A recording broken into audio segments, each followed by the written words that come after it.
this new age that we're entering in will not have the kind of dictators and kings and leaders and even presidents and prime ministers that we have today. It's going away. And even the relationship with God, the scary God, the Father, that's disappearing too in this new age, where people are more comfortable like saying the universe and sort of a non-gendered identity there, and a personal relationship. So humankind doesn't have to do the duty of the king and the country. Your children's children's children, our children's children will not have to fight wars like for Hitler and Putin. This new age is going to be very different. It's going to be an age where all of us have a personal relationship to thy will be done, the universe. I'm here today with Marv Machura, and I'm really excited to have him come on. He had a near-death experience when he was only 17 years old from a car accident.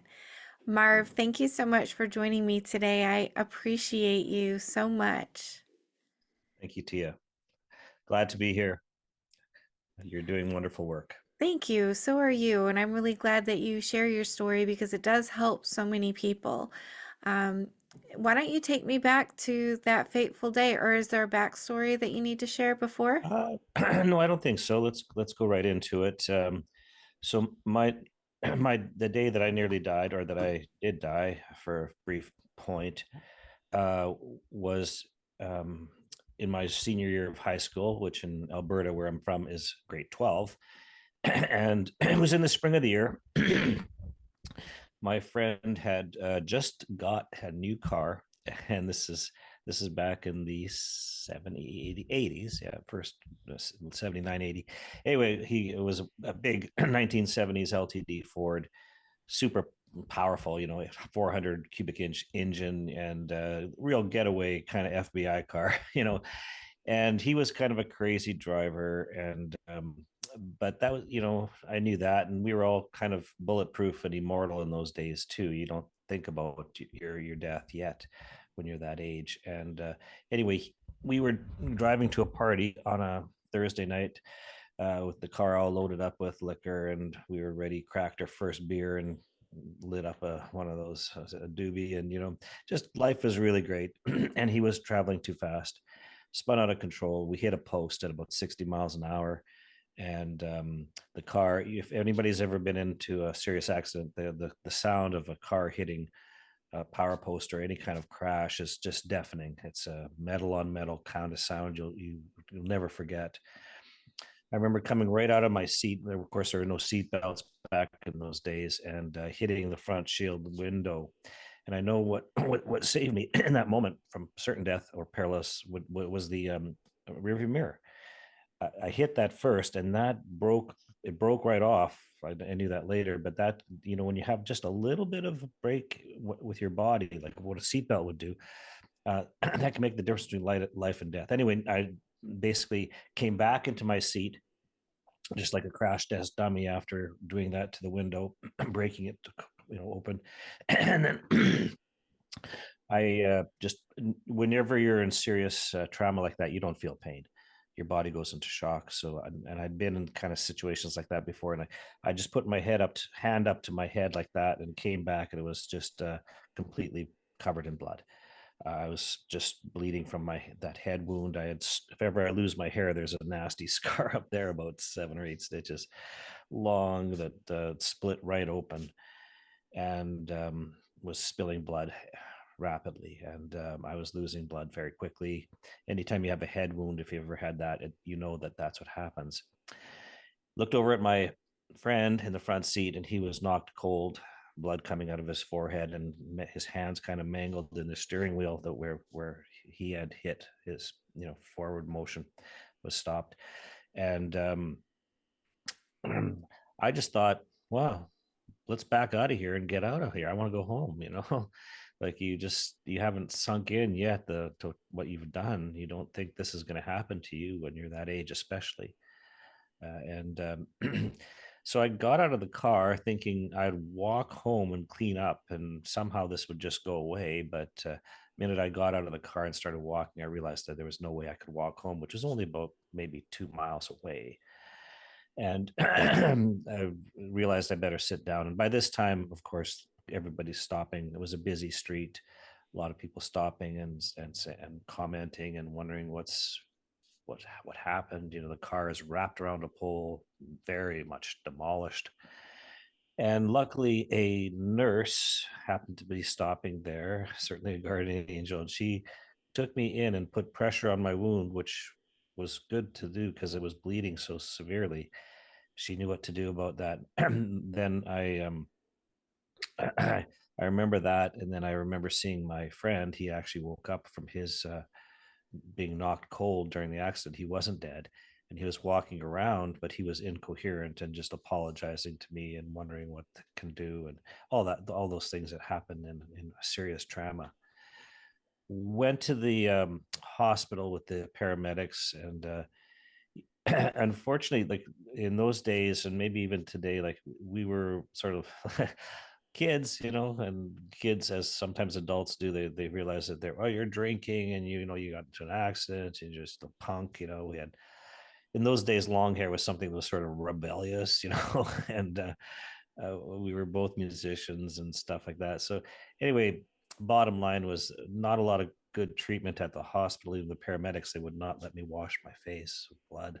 I just had to sit there, driven, go to the hospital, um, and they right away took me in and brutally washed my hair and sort of shaved it down and stitched up my head, and then sent me home. Pretty much the same thing happened to my friend, except he had to go to the police station first to get a breathalyzer, and then the hospital, and then home. And he seemed to be all right. I remember calling my dad, and he had to come pick me up, and took a little look at me and said, "Wow, were you drinking?" I said, "Yeah, of course, yeah." Yeah, no. Anyway, but no, we weren't impaired yet. That hadn't happened. It was early in the night. It was just stupidity of driving. Luckily, we didn't hit anybody else, just hurt ourselves. And if you know something about trauma, when you have a major head trauma like that, the worst thing to do is to go home and go to sleep. That's when you should be watched 24/7. Should have kept me in the hospital and actually drained out the blood that was flooding into my skull. But they didn't do that. They sent me home, and I went home, and now the pain in the head starts to be severe because there was massive internal injuries there, and the brain. I was bleeding internally. The skull was fractured. They didn't bother even looking at taking a X-ray at the hospital, but so I went home, and the pain and now in my head was really severe, just the most intense pain I've ever had. And I did the worst thing, that to lie down. Um, and my parents luckily were there. My mom wanted to know what to do, but she was there. And this is when I slipped away. I lay down into my bed, and I knew that I was going. I didn't have any fear of it. Actually, it was something that I just accepted. And then I remember as I was I could see myself in the bed, and I was surrounded by this bluish glow light, and it was very different from anything I've experienced before, since, or after it. As a psychic too, like I'm familiar with what is known as astral travel, when you leave your body and you go into the other planes. This is different because when you do that, your body is kind of connected by a thread, if you will. There's something there that you don't feel that you're separated. And when you come out of your astral travel, you kind of snap back into your skin. It's a feeling that if you've never done it, it's hard to explain, but you basically come back and you kind of feel like you're fallen into yourself. Well, this wasn't like that. It was different, and I kind of was prepared. And then my my mother came into the bedroom, and here you're kind of flashing in between. And she my family was very religious in the traditional Ukrainian kind of way, Ukrainian Catholic.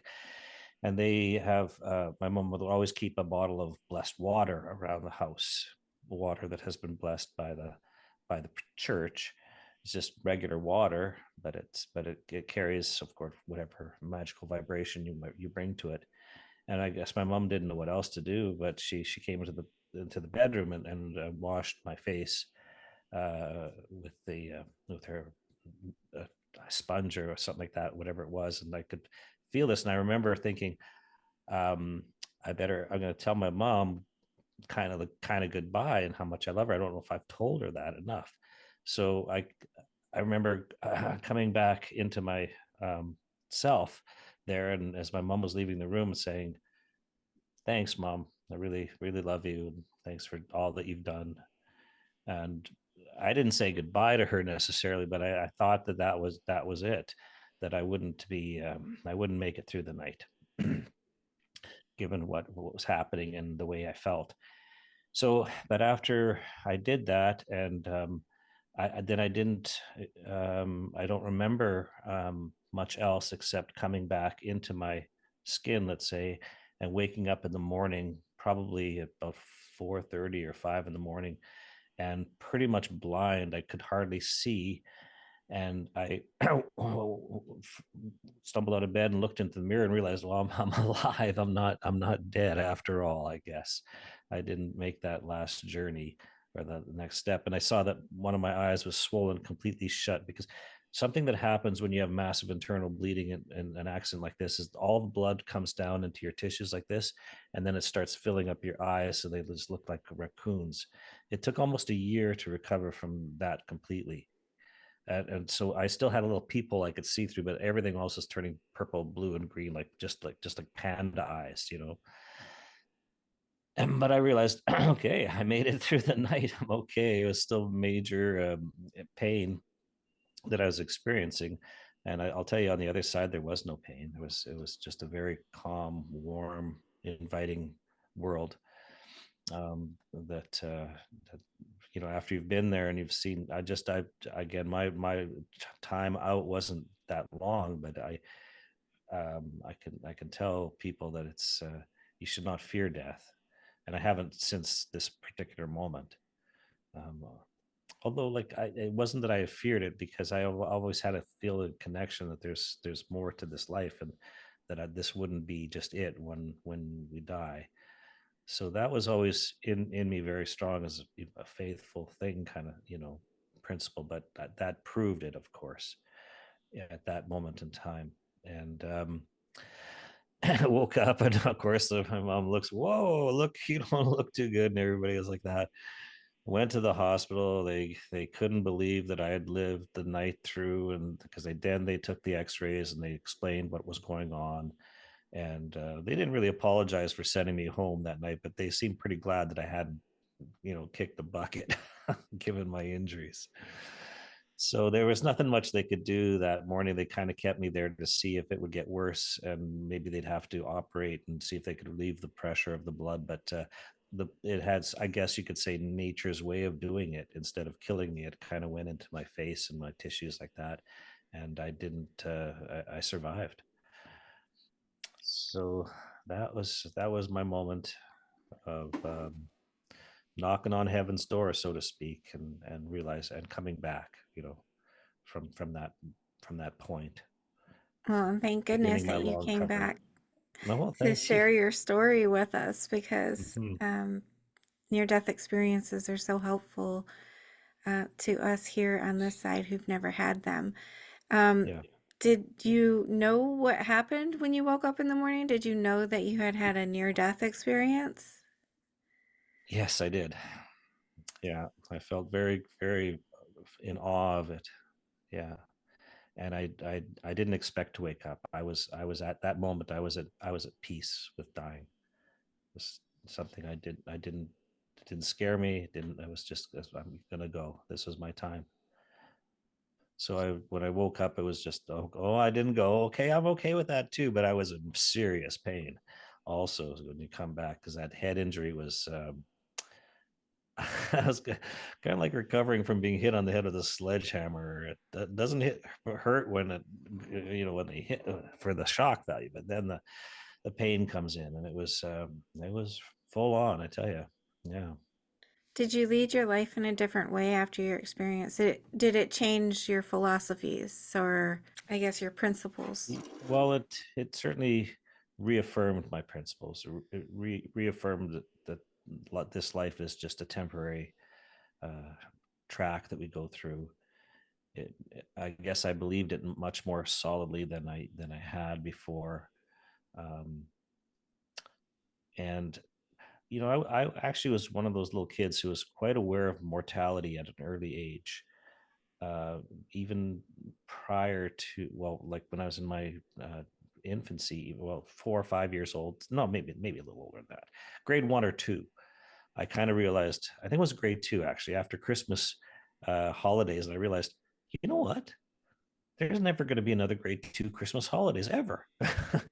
And that's pretty young to come up with that mortality, because a lot of people don't even think about their mortality or come to terms with it when they're older. But for me, it came very early to me, and I knew even from that moment that um and I've been to a few psychics who've told me that I'm what's called a transcendent soul, so likely this is my last time around on this planet. And the I kind of believe that. I felt that ever since I've been a little kid too, that this would be my last incarnation, I guess you could say, my last shot at doing something. If you feel that way about life at that age, it's really kind of, you don't want to waste your life. You want to make sure it has some kind of impact or some kind of importance. And we should all think like that, even though a lot of us don't. But it really firmed up that belief that I had even as a child, that you got to make the most of each moment that is your life. It's a miracle. It's a gift. It's over so soon, too soon, and it has to end. And if you may come back and you get another second chance. I certainly believe that's true for so many souls, so many people, but not everybody. Not some people. They it may be their last chance, or like, who knows? Maybe it's like, like when you tell your kid, "Oh, if you do that one more time, I'm telling you," like those. We don't know exactly what's happening on the other side, but we know that there is things happening there, and that our lives are children of the universe, and there's a higher principle involved in all these things. So um, for me, having, I guess, is having that confirmation that life is short, and you better live it very as do as much as you can. Don't waste it. Don't let it go away. So for me, that just confirmed that. And then my whole life I've been like that. I've been living it with the idea that it's it's over when it's over. And life carries on, but you got to make the most of this time here on this plane. You said that you have one last shot to make something of yourself. Is that why we come here? Is there a reason that's, we got to make something of ourselves? Yes, yes. This is a learning place. um, I don't think it ends on the other side either, but this is a place for our souls as children of the universe to be, for a very short time, but it is a very dangerous time. It's a very spiritual time, if you will, because we have that duality of our beings. We're not like animals. We're consciously aware of ourselves, and that implies the great responsibility. And we're consciously aware of right and wrong. We have that conscience that we're gifted with, or cursed with, if you look at it. So it makes, as Kermit says, it's not easy being green. It's not easy to be a human either, and it's not meant to be easy. We're meant to, conflicts builds character, and we get through this life that's filled with conflicts. There's an old saying in the Jewish faith, God, no, man plans and God laughs.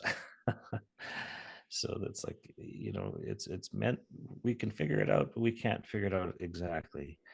The best we can do, like I say, is to make sure that we do things that are meaningful. If we look at our life as everything matters, which it does, and that we're here for a journey and enjoy this beautiful path that we're on, whatever comes our way, car accidents, love, divorce, who knows. That's all purposeful, it's all meaningful.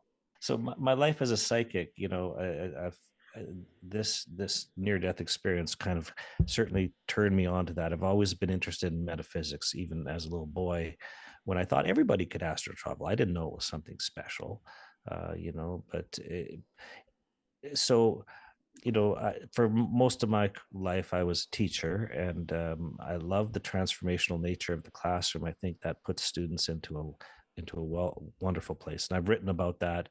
And I think transformative experience, like any kind of experience which takes your soul and gives you that next level of awareness, and that's what I call learning. Just changing who you are through experience, becoming somewhat different, something new in your life. We have that ability. Anyway, so like I'd give psychic readings for friends and family. Realized I could read cards, and I was very interested in that, and metaphysics, and especially what that can do for all people, kind of help them forward. And 4 years during the COVID crisis, I'm also a musician. A lot of musicians are also psychic. And during the COVID crisis, there was really nowhere for musicians to play because everything was shut down, at least around where I live in British Columbia. And the only place you could play was at the farmers market. They'd still let you play there, sort of distance from the people, and people come by and you play, and busking, like to get a few coins. But I just went there as a musician, not to make too much money, because you don't really make a lot of money, but you get to play, and that's what counts. Anyway, so one day I was finished my set there, and I thought, maybe I could make a little extra money by reading cards here. And that thought never let me go until I saw it to fruition, where I asked them permission. They had to get a permit. They had to agree to it. Lots of tent and all these kind of things. Not like just playing a guitar, but it went forward, and I started doing it. And I realized I love this, and I fell in love with the tarot, and wrote a book about that year, which is doing well online. It's a self-help book about the tarot cards, and there'll be links here below, of course, if people are interested in it. I've started doing online readings for people with the tarots and the psychic abilities, and I fell in love with this particular deck, the Millennium Toth Tarot, which really is a powerful deck written by Crowley and Harris back in the 1930s, only published in the 1970s. And this has been updated by an artist called Renata Lechner. And I'm writing another book on it, but this, you could use any kind of deck, but that's the deck I recommend here with my book on the tarot. It's a millennium. It's a tarot for a new millennium. Like I think everybody's kind of aware that we're moving into a new age. Our humanity is not staying the same, and the age of Aquarius is upon us. And the tarot have adapted through various ages of humankind to change. So it's not that the tarot is always the same. It still represents our human experience and our relationship with the universe as children of the universe. But this deck that Harris and Crowley wrote, they came from a dream, I guess, that they had, that the Egyptian god Thoth. The Thoth that's always shown as an ibis, a bird man. He's the god who gave mankind knowledge and wisdom and language, that kind of thing. And she said that there was a new age upon humankind, and a new deck was needed. And from that, they created this deck, which is similar to the traditional deck, but the main difference is that there's no king at the top of the card deck. There's no king, and it's because this new age that we're entering in will not have the kind of dictators and kings and leaders and even presidents and prime ministers that we have today. It's going away. And even the relationship with God, the scary God, the Father, that's disappearing too in this new age, where people are more comfortable like saying the universe, and sort of a non-gendered identity there, and a personal relationship. So humankind doesn't have to do the duty of the king and the country. Your children's children's children, our children's children's children will will not have to fight wars like for Hitler and Putin. This new age is going to be very different. It's going to be an age where all of us have a personal relationship to thy will be done, the universe. And I strongly believe the universe talks to us all in its own way. And when we listen, it says that same message. Don't be afraid. Don't be fearful. I'm with you. We're not meant to be alone. And being alone, being separated from the universe is the ultimate hell, if you will, I think. Anyway, that's one of the things that talks to me from this deck, really appeals to me. And I think even the concept of the authoritarian father in the family, those kind of things are of the old age. And there will be no pope. The there won't be this. We're living in the final ages, final few hundred years of this bloody and let's face it, very harsh kind of way of living. When you do the will of the king and country, you don't have that freedom to choose. You can't. Putin says go to war and kill Ukrainians. You do that. He's just a man. He's just a But so that's one of the things I really like about this deck. That I think it's going to be an endearing deck. I don't know if you want to talk about tarot decks or not, but it's a beautiful piece of work that, like I say, I'm working on another book on it. Well, I It would like to talk about this changing of the planet because I also believe that there's some shift going on, oh yeah. and a lot of people that I speak with do as well. And there's, I don't know, maybe it started in the 60s, 70s. There was a lot of transition back then with, the decade of love and peace. And then Mhm. Dr. Moody was coming out with research on near-death experiences in the 70s, which really opened a whole new paradigm of spirituality, and kind of shifted things Mhm. for us. Before then, it wasn't really talked about for centuries, maybe. Um, and you put kind of a timeline on it, talking about 500 years. Where are we in that 500 years? How long do we have until we see some real changes come about? Well, time is kind of funny in terms of the other side. Like even when I do psychic readings, a lot of people say, "Well, when will these changes occur?" And that's always hard because time is different on the other side. And when you're psychic involved with that, with the other seeing into the other planes, you see kind of present, past, future all at the same time. If that makes sense. So, so quick answer to your question: nobody knows, but but a longer answer is that those changes are happening. You feel it. I think many people feel it. Um, and it's very much needed. We do need. I hate to use that word reset, but we're so due for a reset in our knowledge and our direction of children of the universe that it has to happen soon. Change is always difficult and it's complicated, but it's as you can see, it's happening. Perhaps one of the best sources that I know in terms of time is the ancients and their connection to the stars. And we are now moving into the age of Aquarius, where on March 1st, the first day of spring in the old calendar, the equinox, the sun has been rising in Pisces for the last 2,000 some odd years. And as the Earth has this precessional movement, called the precession of the equinox, it spins backwards slowly. And right now we're pointing to the North Star, Polaris. But as the Earth turns back slowly, like that point where we're pointing to, won't always be Polaris. There's been other stars that have been pole stars before. It's a small circle of stars there that are part of Draco. If you're familiar with those Draco in that part of the stars charts, it's right in between the Big Dipper and the Little Dipper, the Dragon. Anyway,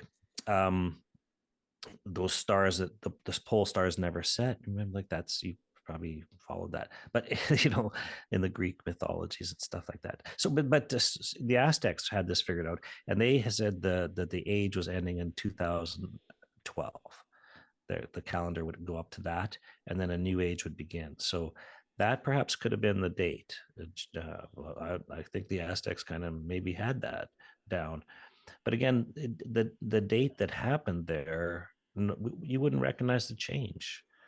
And it's within our time, because like it's such a slow backwards movement that we don't know right now. It's right in between Pisces and Aquarius, where the sun rises on March 4th.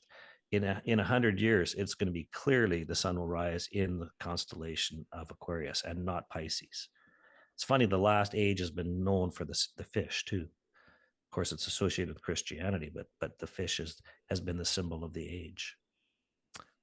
And prior to that was Aries, and that was the symbol of the ram, with the Jewish faith, the ram's horn, and all those things, sort of all connected. So it's happening, and it's gonna continue happening. And usually, and the age of Pisces right now, that final age is usually, a lot of people who know more about this than I do know that those are when the bad things about the sign come out very, very powerfully. And our last century has been perhaps the most blood-soaked, male-dominated century that the Earth has ever seen. I don't know if that's exactly true, but it's been like that. And it's, we're due for a new way of looking at life. And the tarot, this particular tarot deck, I think, responds to that change, particularly with that end of the male authoritarian world, the papacy, the father figure,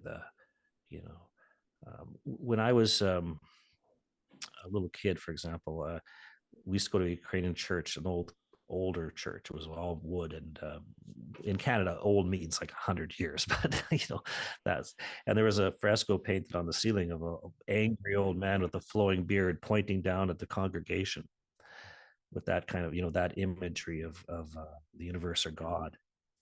And that is not going to be the case in the new world. What can we expect? So you said, the sign for Pisces was the fish and Aquarius was, or It's the female, it's the water carrier. And even if you look into Genesis, or rather, the last book by Revelation, the water that will be poured for the healing of the nations, that's a direct reference to the water carrier Aquarius, pouring down healing water for the healing of the nations. And we're due for that to start any time. We're still fighting. There's still Putin, and there's still Israel, and there's of course, the whole Arab world, very male dominated. The last sort of shrieking example of male domination. And don't question, don't follow orders, just obey that. Obey the father. That's it's out there. And it's North America is far ahead, changing when these changes started to occur with the women's lib movement. Major change. And towards the age of Aquarius, where the female principle will rise up to meet the male principle in harmony and balance. And we're due for, if you again follow the scriptures, a long period of peace and prosperity. But before that time, at the end of times, well, it's not like they say it's not the end of time, but we're living in the end of times, if you will. We're an age, we just happened to be born, and luckily so too. I mean, I think there's a reason why there's so many of us on the planet right now, because they're lining up to be here, both the good and the bad. They want to be here during this transition time. Yeah, that's why we got these billions who are just popping up. I mean, it's not so simple as that. The male mind doesn't think of it like, for female mind, I'm pretty sure, because that's not like, you have to bear children and all that. But there's a reason for it. And yeah, to me, I see that. And a reason for this new awareness of spirituality with like even work what I do, and with people interested in tarot and mysticism and self-development and spirit. Um, and it's individual spirit. It's your relationship with the universe or with God that counts, not with the priest or the church. It's not, you know, It's more of a personal, it's inward it's experience yeah, rather than an hmm, outward. and a personal direct. Yeah, there's no intermediary. It's you. It's you and your life, and the universe, but the great spirit. Whatever you term you use for that. I tend to use the universe. A lot of people use God is. I'm okay with God. That word, but I think it's that those they're going to change as things go. God wasn't always known as the king, it was like the Lord, and those kind of words belong to the old age. Yeah, we don't really have words yet to start this new age. They're coming, and you can see people uncomfortable with the old words. They there's it's change is always scary. It's and people who have vested interest, they're crazy right now to hold on to what they have. They're doing it crazily. They're the old power structures are crumbling, but they're desperately trying to hang on to their power, temporal power in terms of the earth power. We're seeing similar things that the happened about 500 years ago when the printing press came into being. The media always. I'm also a media scholar. I love Marshall McLuhan. The medium is a message, kind of thing like that. And you see, when the printing press came in, the power of the church and the Holy Roman Empire broke up.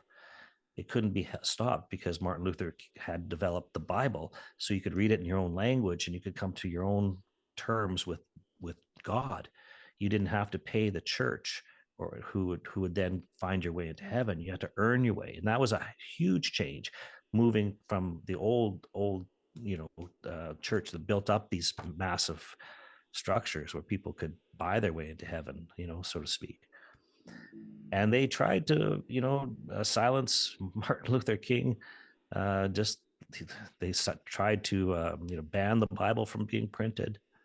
All these radical things that put Europe into about a 30-year war.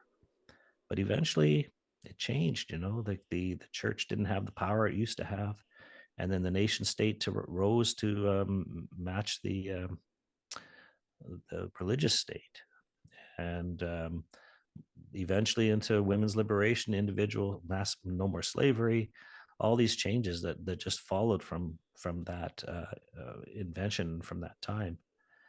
And right now we're seeing in our world where everybody can access their own TV channel. You can create content. We're not following just a single media source like what gave Hitler power with just one or two radio stations, and countries that are trying to control the media, like say all the censorship that they've been just drastically doing. I've never seen in my life before. But these older media sources are desperately doing that to try to stop the changes that are coming. It's going to fail.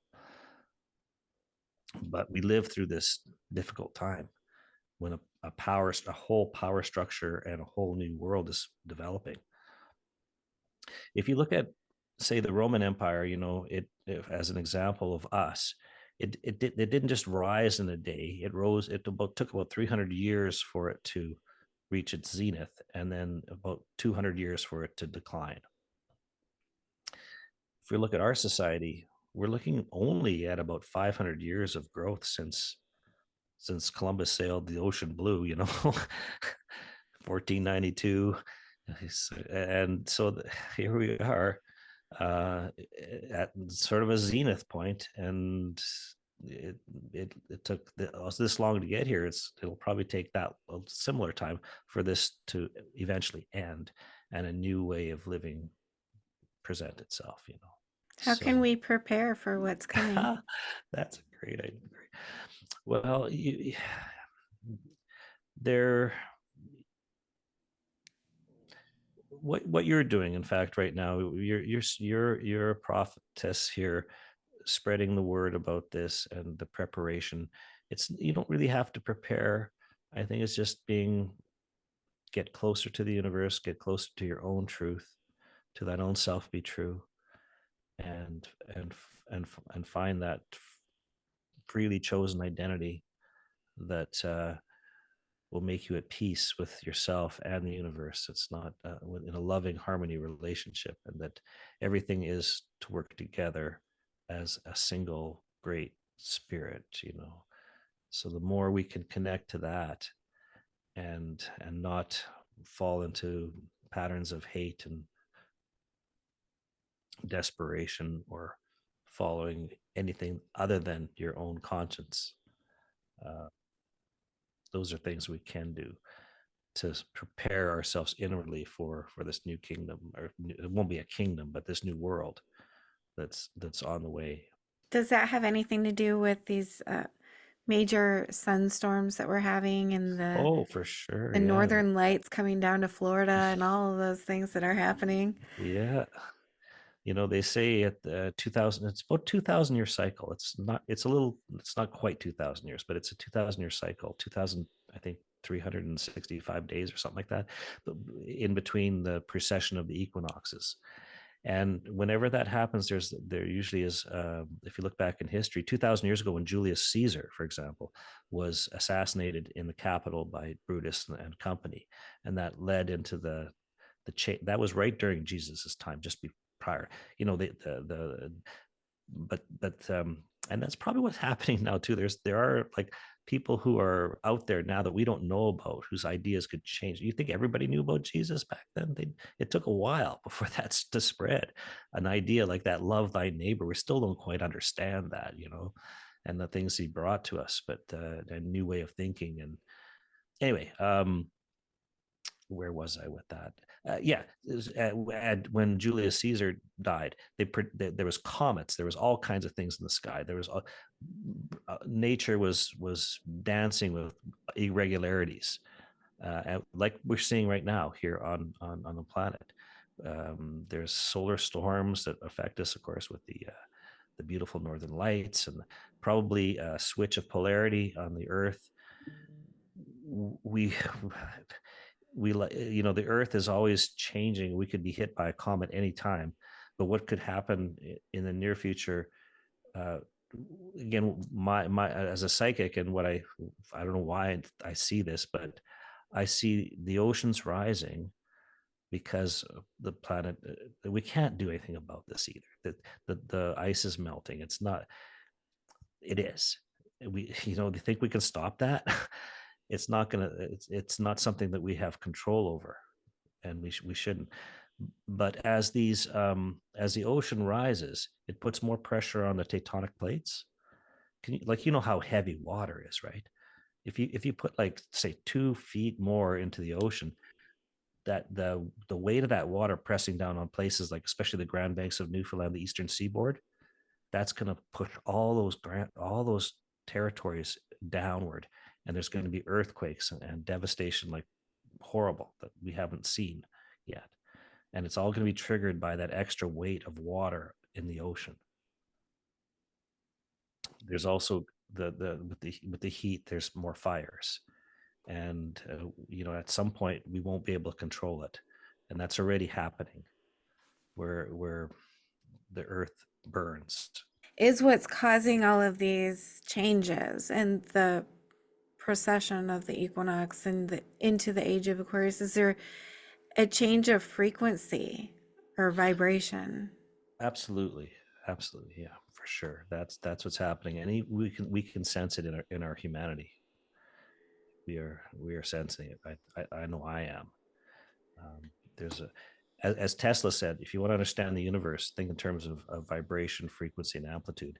Like, and that in much way, that's music, because the frequency is a note, the amplitude is the pitch, and then the amplitude is the energy, the force, the sound, the loudness, and that is it's if you can tune into that, and I think you are tuned in, you know that for sure that the connection's there. It's the world is starting to vibrate in a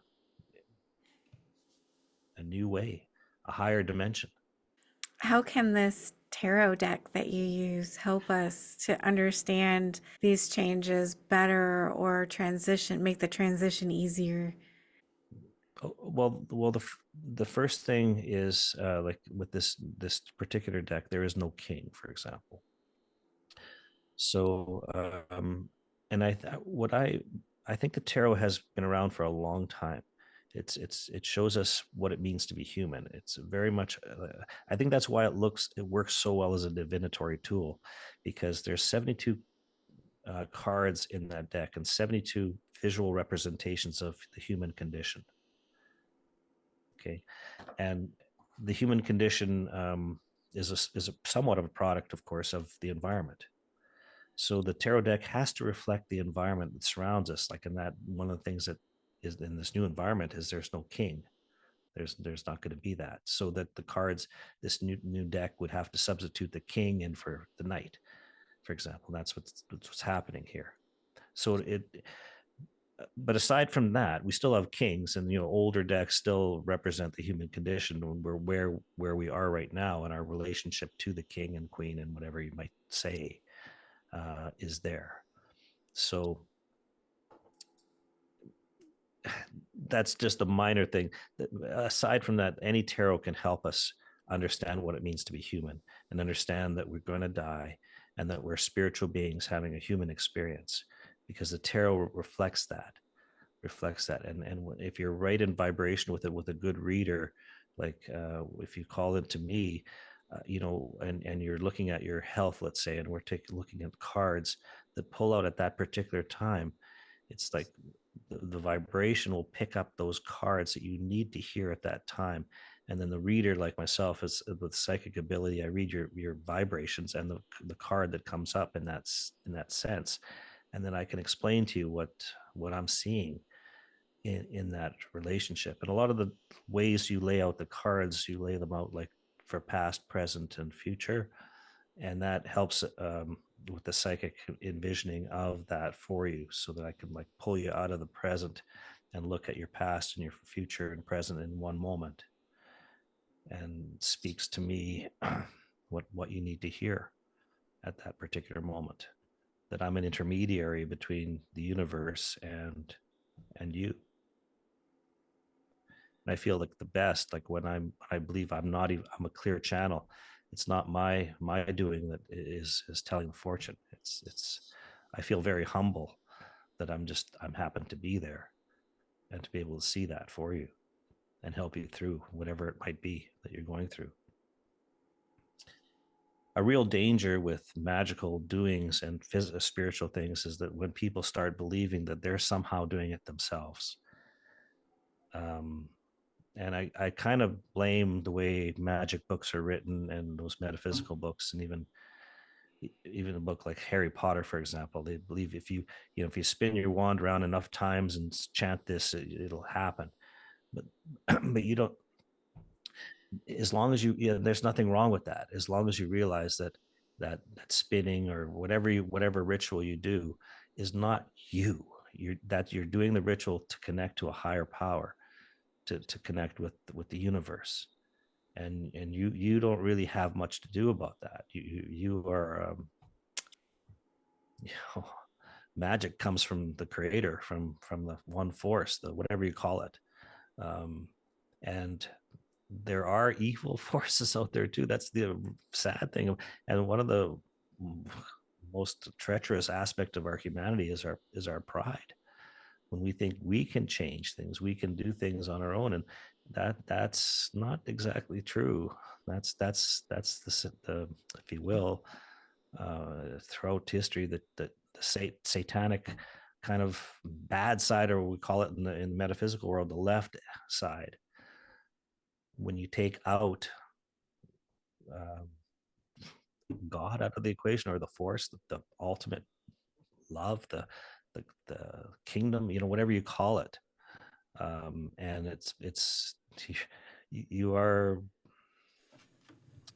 walking in dangerous grounds the minute you start thinking that it's you you're creating the magic, because that's not how it is.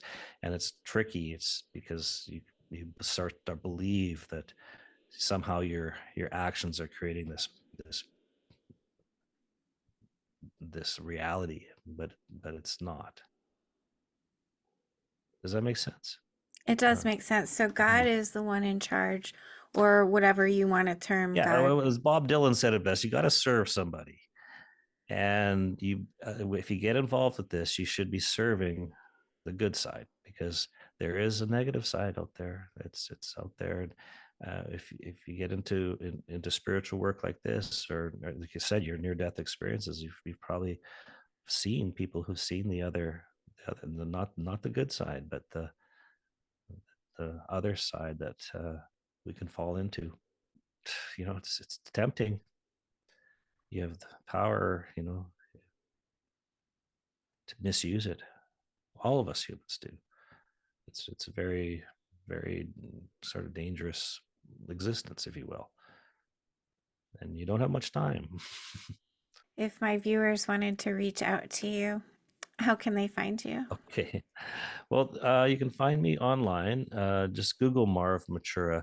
You may see some of my music come up, which is great. But follow the links to either listen to some songs I've done, or go to the psychic sites. My psychic site where I take online readings is the universe psychic sorry universepsychic.com. There's a hyphen in between those two, universepsychic.com. So yeah, I'd love to your viewers, if they're interested in having a tarot reading from me, please do so. I love, it's a privilege to do that and help people forward with their lives. I think it can very much put you on the right path, put you in alignment where you belong, what you should be doing, what you shouldn't be doing. Those things come through a tarot reading. There's no bad cards. The cards are just there to help you. The universe wants to help you, and the universe, again, anything can be misused, but the tarot should, you know, is used there for goodness, for blessing. For, as an old saying goes, may your troubles be less and your blessings be more, and nothing but happiness come through your door. So that to me is through the tarot. Is your book also available on your Oh website? yeah, yeah. My on the website you can get my book. It's also available ebook, all print on demand sources, Amazon and whatnot is available. I even sell it through my own website too. Yeah, that's right. And do you have any last positive message for the audience today? Well, I'd like to thank all the audience for listening to what I have to say and your lovely podcasts here. So thank you very much. You know, remember you're not alone. The universe is always with you. It's willing to talk to you and be your friend, be your partner in faith. And life is good. It's even better with you in it. Make a difference, make a positive difference. Like, even if you just think about something like when you say "Have a great day," that sends a vibration, a positive vibration to somebody.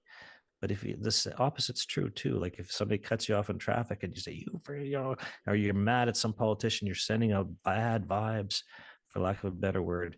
That's hurting the planet. That's hurting everything. So try to, as much as possible, be positive with your vibrational energy. Um, don't be judgmental. Don't be angry. As far as you can, forgive and forget. Carry on, and remember, the be kind to each other, be kind to the planet, be kind to the animals. That all matters. That's so beautiful. Okay. I love every word of that last message. That's wonderful. Thank you so much for Very being my welcome. guest, Marv. I really enjoyed this. Me too. All the best as you travel on. Okay. Same to you. Thank you for being here. I just want to tell you how much I appreciate you being here and supporting my channel. If you haven't already subscribed, please consider subscribing if you enjoy near death experiences and other spiritually transformative stories. It helps the algorithm know that this information is useful and push it out to more people. And that's the goal, to get as many people to know that we are eternal spiritual beings and that we never die. Our bodies might die, but our essence will never die. And I want people to live with less fear. Let's all spread the word, like, comment, subscribe, share, hit that little notification bell so you get all the notifications when my videos post. Thank you for all of your support. I'm sending love to you.